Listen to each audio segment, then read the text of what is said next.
Pregnancy का 7वां महीना, जहां शिशु का वजन 900 ग्राम से लेकर 1.2 किलोग्राम तक हो जाता है।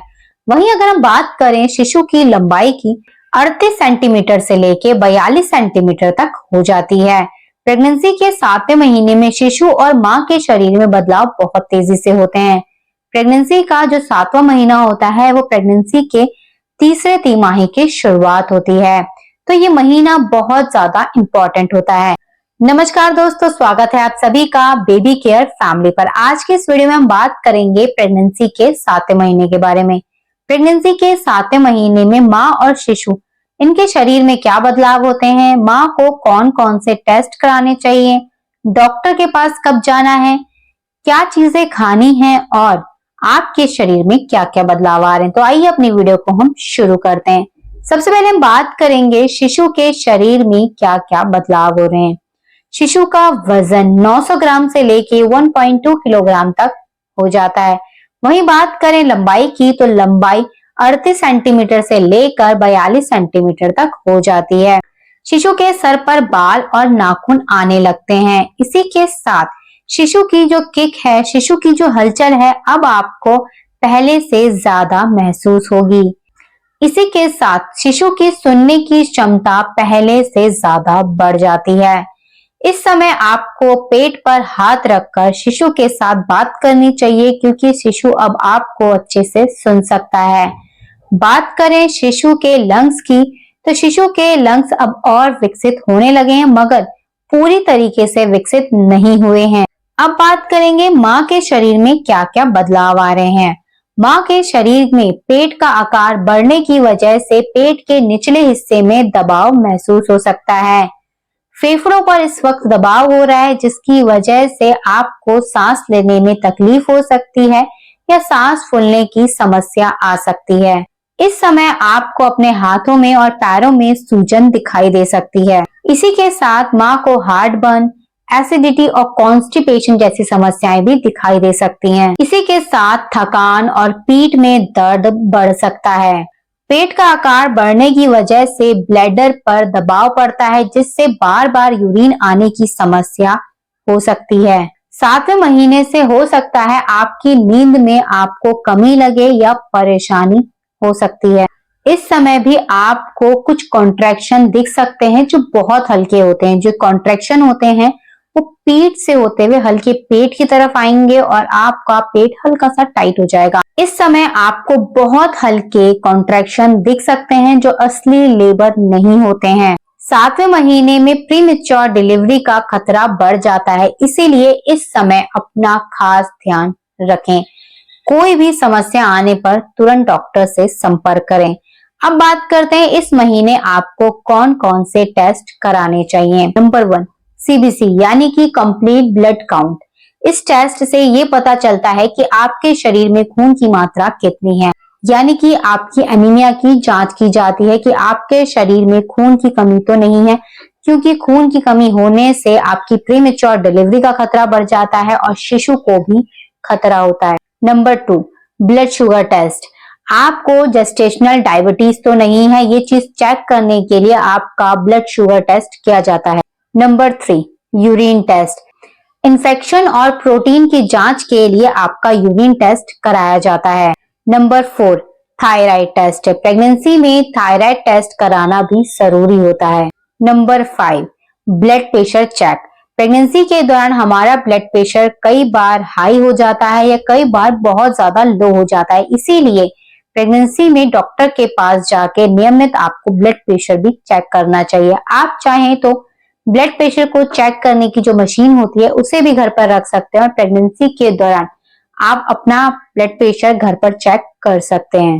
अब बात करेंगे अल्ट्रासाउंड की। अगर आप इस समय अल्ट्रासाउंड कराते हैं तो इससे शिशु का वजन, शिशु की लंबाई, शिशु की हार्ट बीट, प्लेसेंटा की पोजीशन, इसी के साथ शिशु के चारों ओर एमनियोटिक फ्लूइड की मात्रा भी आपके अल्ट्रासाउंड से चेक की जा सकती है। बच्चे की जो मूवमेंट है वो ठीक है या नहीं है, ये सारी चीजें आप अल्ट्रासाउंड के माध्यम से जान सकते हैं। अब बात करते हैं कि आपको प्रेगनेंसी के 7वें महीने में क्या क्या चीजें खानी चाहिए। इस समय हार्टबर्न, एसिडिटी और कॉन्स्टिपेशन की समस्या बढ़ जाती है, इसलिए हमसे खाना नहीं खाया जाता। इसके लिए आप क्या चीजें कर सकते हैं, आपको 5 से 6 बार थोड़ा थोड़ा करके खाना लेना चाहिए।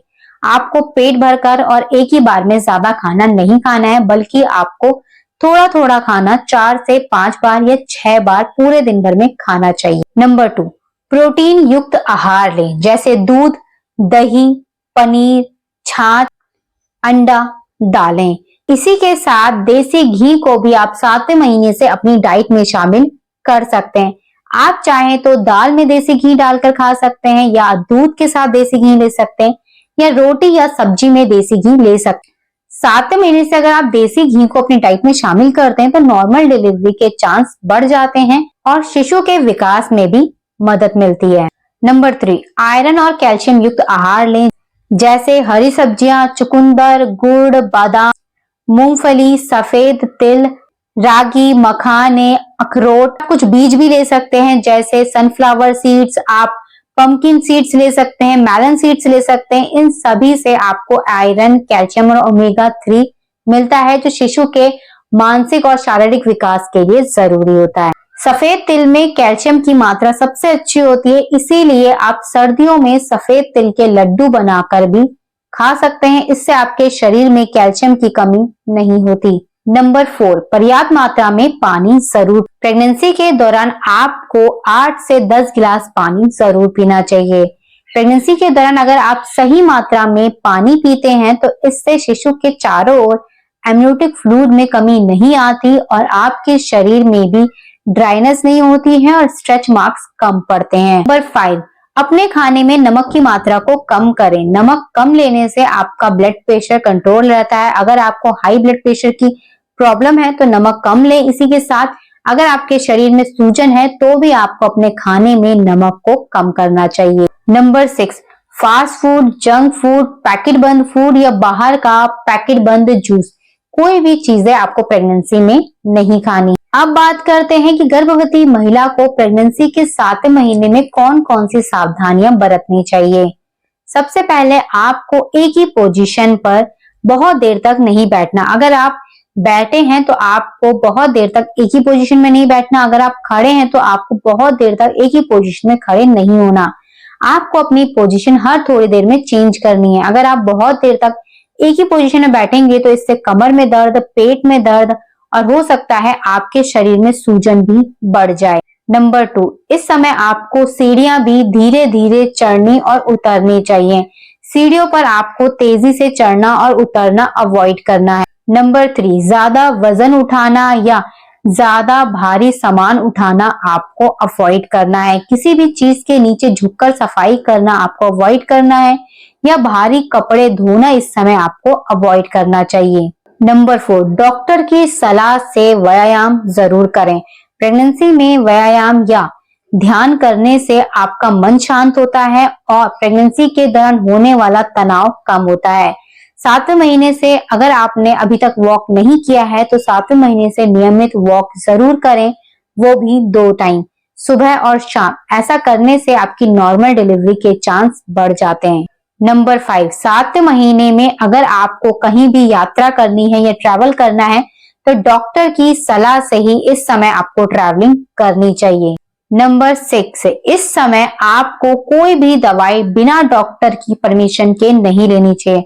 डॉक्टर की सलाह से ही कोई भी दवाई आपको लेनी चाहिए। अगर आपकी प्रेगनेंसी का भी ये 7वां महीना है तो हमारी वीडियो को ध्यान से 2 बार जरूर देखें और हमें कमेंट करके बताएं कि आपको इनमें से कौन से लक्षण सबसे ज्यादा महसूस हो रहे हैं। आपकी प्रेगनेंसी का कौन सा महीना चल रहा है और कहां से आप हमारी ये वीडियो देख रहे हैं, हमें कमेंट करके जरूर लिखिएगा। अगर अभी तक आपने हमारे चैनल को सब्सक्राइब नहीं किया है तो प्लीज हमारे चैनल को सब्सक्राइब कर बेल आइकन जरूर प्रेस कीजिएगा।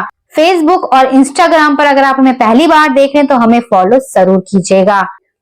प्रेगनेंसी से जुड़े कोई भी सवाल या सुझाव हो तो आप हमें कमेंट करके लिख सकते हैं। आपको हमारी वीडियोस कैसी लगती है हमें कमेंट करके जरूर बताइएगा। हमारी वीडियो को पूरा देखने के लिए आप सभी का धन्यवाद।